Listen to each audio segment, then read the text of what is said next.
from a guy named Assemblyman Lowenthal out of Long Beach. And this is when they were getting ready to build the second deck on the 710. You guys remember this? This is 12 years ago. Yeah. They're either going to take out whole neighborhoods on one side of the 710 or take out a whole neighborhood on the other side. They're going to make it so it's 8 lanes each direction. No, let's add truck lanes on top like they did on the Harbor Freeway. Right? Let's add truck lanes on top, express lanes, and take them out of there. All of these, how much does it cost to do? It's like $2 million a mile for the second deck truck lane. Huge expenses. And Lowenthal drove the freeway at midnight and said, I failed to see the problem. Mm-hmm. What resulted? A little change in the way we do things. Look up Pier Pass. Somewhere about 45% of all containers now go at night. Why? Because there's no additional fees. You can still pull a container out during the day, but you're going to pay somewhere around $40 for a TEU and $75 for an FEU if you bring that out at prime time. So now we have 45% of the trucks that were clogging the LA freeways moving at night. And so all that kind of becomes what I think is the basis for our infrastructure discussion on high-speed rail. Have we really looked at utilizing existing infrastructure? Because the way I see it with high-speed rail, let's not even talk about high-speed, let's talk about the problems we have. We have two problems. We have people movement and goods movement. Now, for our little location here, goods movement is going to be a big piece of our success going forward because we have to diversify our economy, we have to do more than oil and ag, and we have to do it with jobs that create multiplier effects in our economy. Now, you may not like the trucks, but IKEA creates great jobs with upward mobility. Sears and Target create great jobs with upward mobility. Much more so than a mom and pop does, because how high can you actually elevate? There is no limit to what you can do in IKEA. It's an international company, considered the best supply chain company in the world, doing discount furniture. That's something. And they're here. And Target's here, and Sears is here, and Walmart's just up the road in Porterville. So all of these supply chain leaders have already come here. Now we have wave 2 coming with Caterpillar and Dollar General, and I bet there's just a few more right around the corner. So with all of those jobs and core multiplier effects on our economy, supply chain has got to be part of what we're doing. So the good news is BNSF is spending money on getting the second track out of here. So if I make the correlation for using existing infrastructure more efficiently, just like Pier Pass did, what's wrong with utilizing the existing infrastructure that we have with the freight lines going north? Now, how many of you have ever traveled to Sacramento on the train? Like you, right? What's the main problem that occurs? Gets sidelined because there were freight traffic. Right. So, I've been cruising along. I used to have my pattern down. You have the meeting early the next morning. You get the 7 o'clock train, get the pizza, get the Corona, hanging out on the train. Everything's going great, right on time. All of a sudden, you get near Stockton, and hour delay waiting for a freight train. Now, I'm sure that the freight trains have the same issue. Mm-hmm. So maybe one reason BNSF and UP have been so uncooperative in California is because the state has done very little to increase their efficiency. Mm-hmm. Now, as I understand the definition of high-speed rail, it's over 90 miles an hour. I actually asked one of those Amtrak guys, how fast will this thing go? Depends on the year of the engine, somewhere between 90 and 120. Most of the Amtrak trains will go. So does it make any sense to use our existing infrastructure more effectively and expand the right-of-way so the freight guys are happy? They have 2 and 3 tracks to utilize for themselves. We have a dedicated track for Amtrak, or 2, and we run Amtrak at 90. And we can take some of this budget that we're talking about for high-speed rail and do at-grade rail separations every 2 sections. How much do those cost you? 10 million, 15 million each? A fraction. A fraction of what we're talking about for an elevated track all the way up the state. Now, here's my basic thing is, I thought Amtrak was okay as it was, except for the late night delays there. Just meant another pizza and Corona, but it was still a little delay. If we're going at 90, and I'm getting to Sacramento in 2 hours or 2.5, I'm okay. Now, 220 is sexist. It's cool. Like I had the great privilege of getting in Shanghai, jumping on the maglev train from the airport to downtown with an embankment. Now, I know it's not supposed to be an e-ticket ride. That one was. Okay, that was pretty cool. Especially because they have the little kilometer thing just keep ticking up and you're going, oh, how fast am I going? But reality is, in order to have that, we have to have all the security that our major airports have and more.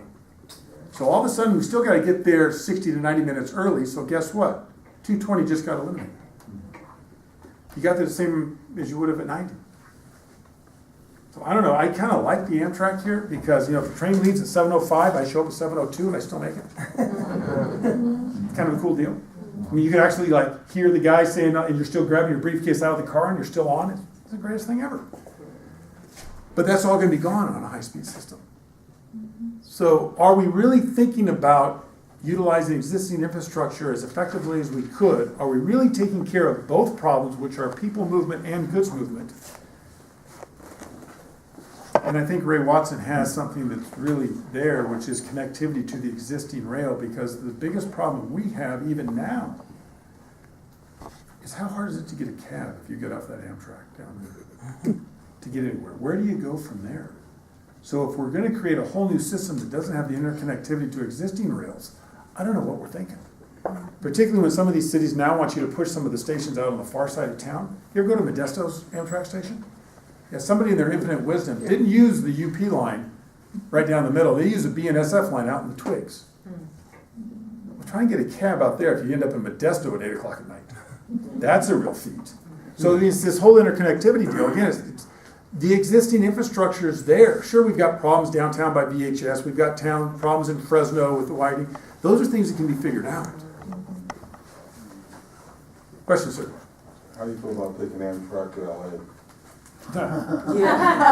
Okay, they're putting another track up at the Hatchetkeys. The question would be, how do we add a third? And have that be dedicated service? Now, when I was a little kid, I remember this. My parents made a big deal out of this. I was actually on the last train to LA. I don't know where my dad got this crazy idea, but we did that. Because they're shutting down the service. We got to go get on. I had no idea this was something I'm studying, 45 years later. So how do we bring that back? Well, it got pushed down or got shut down because of the freight. It's the same thing. And all we have to do is get that train from Bakersfield to Saugus or to Valencia, because right there you can catch LA Metro and take it all the way into downtown. All the way to San Diego. So you don't have to go that far. It's not that big of a run. And that rail line coming up to 14 is underutilized. There's a lot of capacity on that rail. So it's really just through the mountains that we've got to figure out. You're not talking about that much more to get connected. But it's the same argument. How do you combine freight and passenger rail, do it maybe a little bit less speed? I may have misunderstood. You said at 90 miles an hour, the train can get from Bakersfield to Sacramento in 2 hours? Well, I think the high-speed deal would get there. Don't quote me on that. I don't know that was really scientific. No. You said 90 miles an hour. Okay. And Sacramento in 2 hours. I thought that's what you said. Okay. So 3 hours, what's the difference? 3 hours. It's a big difference if you want to come No. back the same day. I mean, we can Yes. argue that, but I know where you're coming from. But I'm just saying that 90 miles an hour doesn't move the people like a high-speed train. All I'm saying high is speed. the difference is going to be about an hour between the two. No. Yes, You're it going to will. make that, Bakersfield to you're Sacramento? going to Yes. pick that up in security. Bakersfield. No, If I have a 7 o'clock train, and I have to show up at 5:30 or 6. By the time I actually get off the train in Sacramento, it's going to be about a push. How long did it take you to go to the maglev in Shanghai? That was about a 17-minute ride. No, to get on. When you bought your ticket to get on, you went through security. Went through security. We were on in 10 minutes. I don't even think it took that long. Yeah, that's my point. You can get on a high-speed train very quickly. I don't Quicker know. than the airport. I don't know. What's the security on the high-speed train?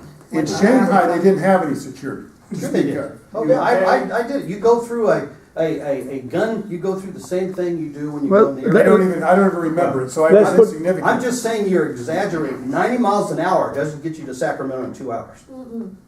Okay, if you do the rate So take distance 3 and hours, time, 200 you may be right. 3 hours. 270 miles, 3 hours, takes 3 hours. What's the difference? It's more like Because 4 you hours. can drive there in Okay. 4 hours. Yeah. Gene, No, I'm time out. The point is not 2 hours versus 3 hours. The point is how many billions of dollars versus Precisely. 300 million. Exactly. Precisely, point. that's the issue. Okay? I don't care if it takes me an extra hour. If I'm not being taxed to death, and I don't have this huge hangover, and you don't have, and the basic premise in my book is, why not test it at 90 miles an hour? If ridership is coming off out of the train, we're so successful, and you've raised fees a little bit so where you actually have a surplus and Amtrak is unsubsidized. Oh, okay, now let's talk about building Yes. a really great train because we've proven the model economically. And I'm not a high-speed rail expert, but the one thing that I saw that just makes me scratch my head is, are the projection numbers and the fares, are those good numbers to use? I think the projection on how many people will actually take it are pretty high. Because, and I'll tell you why. Because there's too many alternatives. And the biggest alternative, I think, is Southwest Airlines. The last time I checked Southwest website to go from LAX to San Francisco or Sacramento was $68. Yeah, $58, 68. $68 was this week. I actually checked it just to see what it was at now. $68. I don't know that a high-speed rail ticket can compete. But how do you do that from Bakersfield? From Bakersfield. Well, Bakersfield's gonna be, that's where the Amtrak idea comes But from. Bakersfield is not gonna have the ridership that high-speed rail needs to Right. justify That's an itself. opinion. We don't know that. No, That's an uh, opinion. Whoa, yours is opinion too. Yours Now is let's go back to the opinion. Yes, Parson Gee. Brinkerhoff. Let me quote Precisely. Barry speak. I'm just saying that Barry's making let me quote Parson Brinkerhoff. It comes from Park Spring House, Yeah, 117 million. they're a consultant from New York. What they are projecting that the high-speed train will run 1,000 passenger trains every 5 minutes, north and south. 70% of the time will be full, and 19 hours a day, 365 days a year. So 700 passengers will be going every 5 minutes, 24 hours a day, 365 days a year in both directions. That's what they're projecting. That's 117 million people. 170 million people. That is ridiculous projection. That is totally out of this world. Has no logic. It's just somebody sitting, somebody who had decided to come up with figures to justify this stupid expense. This lady alluded to it, but what's the center point reason for requiring and needing absolutely security on high speed, but not on a futuristic Amtrak improvement? What's the center point reason one needs security and the other doesn't? Man, I think I can answer that. In my mind, it's simple that I don't see Amtrak as being a target like a high-speed train is gonna be.